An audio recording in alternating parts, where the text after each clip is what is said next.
everyone to this discussion on youth involved in politics and government and the future of the DFL and what we're looking forward to as young DFLers.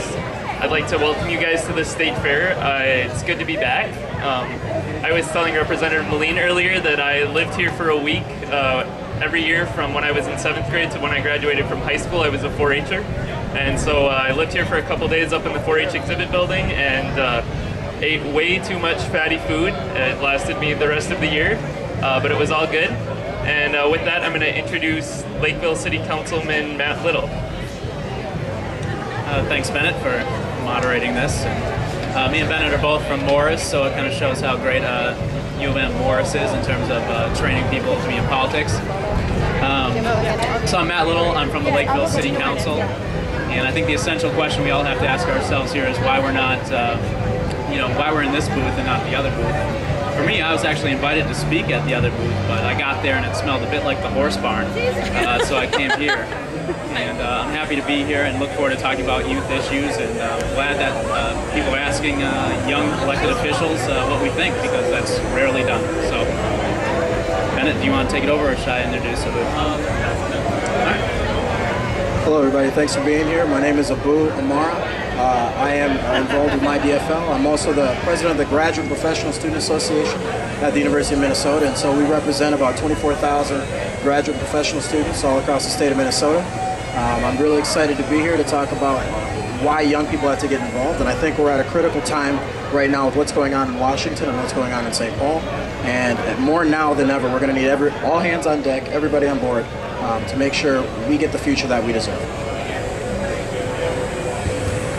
Thank you. My name is Representative Carly Moline, and I serve in the Minnesota State House. I represent Minnesota's Iron Range in northeastern Minnesota, so actually about 200 miles north of here, but it's really great to be down here and especially talking about young people involved in the DFL.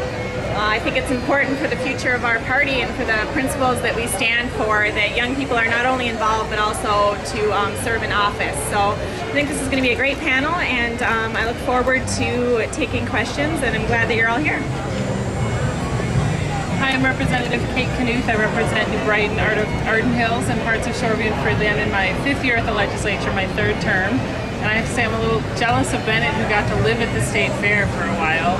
I worked at an information booth just up the road here one summer, and I ran an exhibit up at the Eco Experience for a couple years. And I think the State Fair shows what's best about Minnesota. It's all coming together and celebrating the unique parts of our state and getting to know each other in kind of a different way than we usually engage with each other.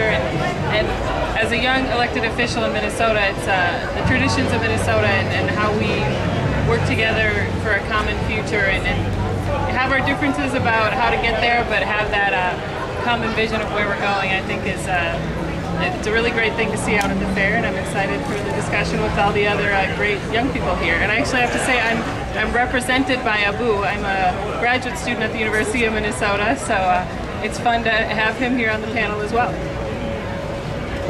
Thank you to everyone, and I guess I didn't really introduce myself as anything other than a former 4-H'er, so I'll say my name is Bennett Smith. I grew up in Morris, in the Morris area. My parents farmed by Donley. And hey, Stevens County represent, yes. And so I was a candidate for State House last fall, and I ran in District 11A, didn't win, but had a great experience and did a lot of learning, and I'm interning at Senator Klobuchar's office right now. Yeah, with that, we'll get into some questions. We're talking about the future of the DFL and the future of young people in government in our state. So feel free to grab a seat if you'd like and join us for some conversation about young people in politics. We're going to start off with everyone discussing their own personal experiences in politics, elections, party affairs, and college club involvement, the first things that got you involved in politics. And I'm going to ask everyone to say who the first person was that they voted for as well. The first elected official that you voted for. So I'll start with myself. I got involved in politics, I guess, as a student DFLer at the University of Minnesota Morris. I just was kind of peripherally involved in the club. They got me interested. The things I cared about were making sure that college was affordable for students like myself and students to come in the future. And that led to caucusing in 2008 for President Barack Obama. And I came to the caucus that night in February, and I was the only person under 60 that showed up from my precinct. So they said, you can be the chair of our caucus, and that's how I got involved in party politics in Minnesota. And the rest is history, so I'll pass it on to Matt. The first person I voted for was Senator Amy Klobuchar in 2006.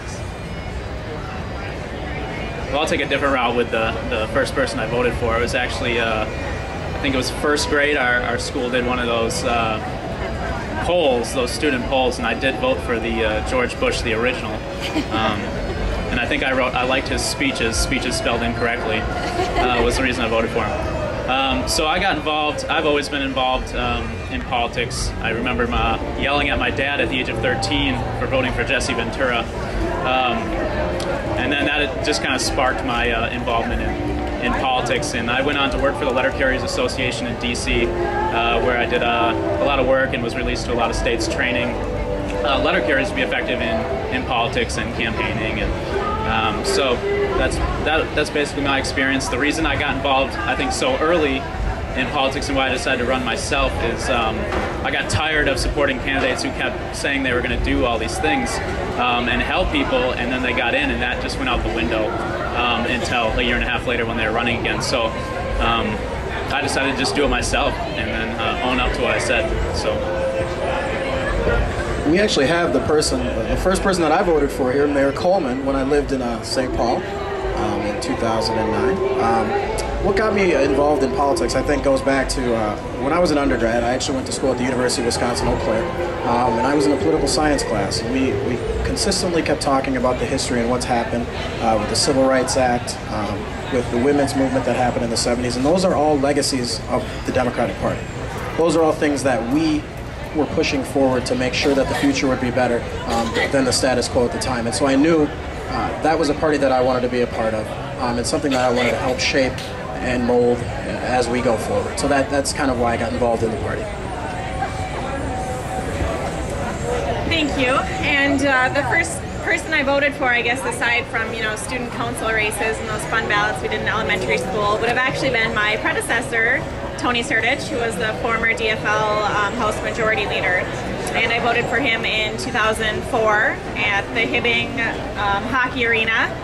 And so then it was kind of cool when I was running for office. I went back to the Hibbing Hockey Arena and was able to vote for myself for Tony's seat. But he was the first person I voted for.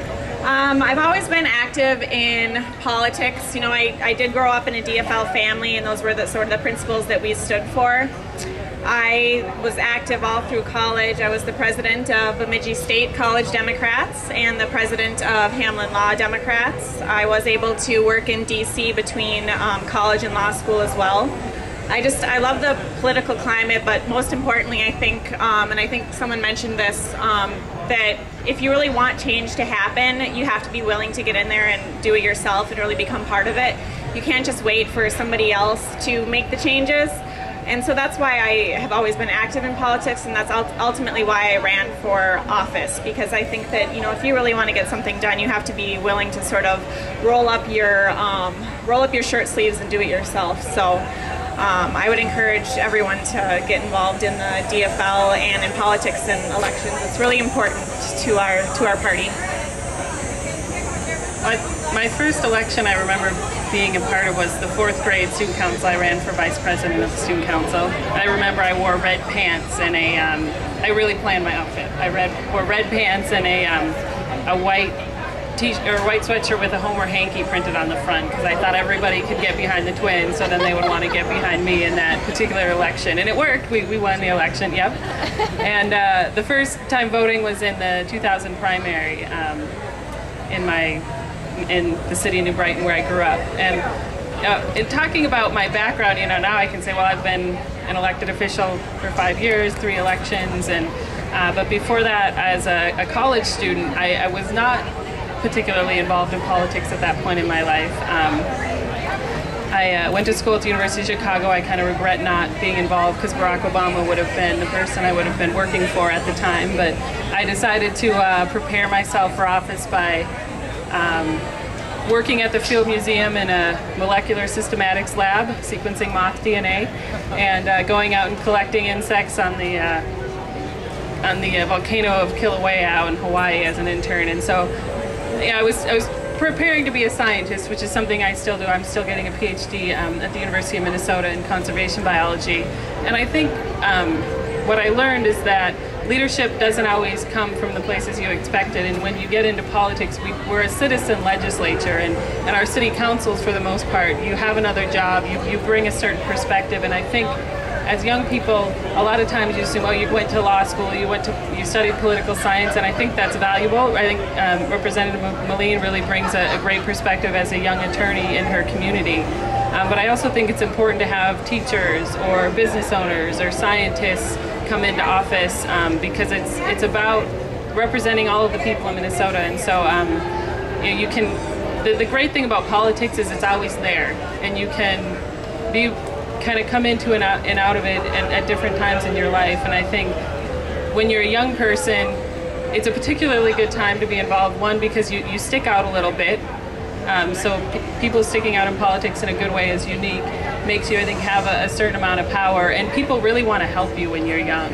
You know, if you show up and you do the work you say you're going to do, you get a huge amount of help that I was sort of blown away by when I first ran for office. And I think it makes being a young person in politics even more fun, because people want to get you excited, want to keep you there, and want to help you do what you're doing well. We're going to keep going kind of along in the same vein that Representative Knuth was just talking about. If you're just walking by, we're talking about youth and politics and the DFL and the future of government in our state. What are some of the challenges for the rest of our panelists, challenges that you've had as a young person getting involved in politics, and also some of the good things that you've encountered, and any advice that you have for young people that are looking to get more involved in party organizations or in their city government or their school government? I think the greatest obstacle and greatest challenge young people face is also probably their greatest asset, and that's they're underestimated. In every situation, they're underestimated. I think no one took me seriously in my campaign until the morning of November 3rd, and I think that was a mistake on their part. So every time you walk into a meeting, people underestimate you. They think you don't know what you're talking about, and it's important to combat that by having the knowledge and being more prepared than anybody else in the room is, and that's how you earn the respect, and that's how you can become credible. I think if anybody wants to get involved, you have to take risk. These are not altogether calculated or rational decisions, because you don't have all the information when you decide to get involved or you decide to run, more so. So take a risk if you think you want to do it. You never want to be left remembering. But if you do decide to take that risk, the morning after the election, you have to be able to tell yourself you did everything you could. And I think that's the most important part for young people that want to get involved. I'll speak a bit to just how to get involved. I think it's really important for young people to make it a cultural movement. Transcend politics. I think make it cool. You know, bring people into the process, bring friends into the process.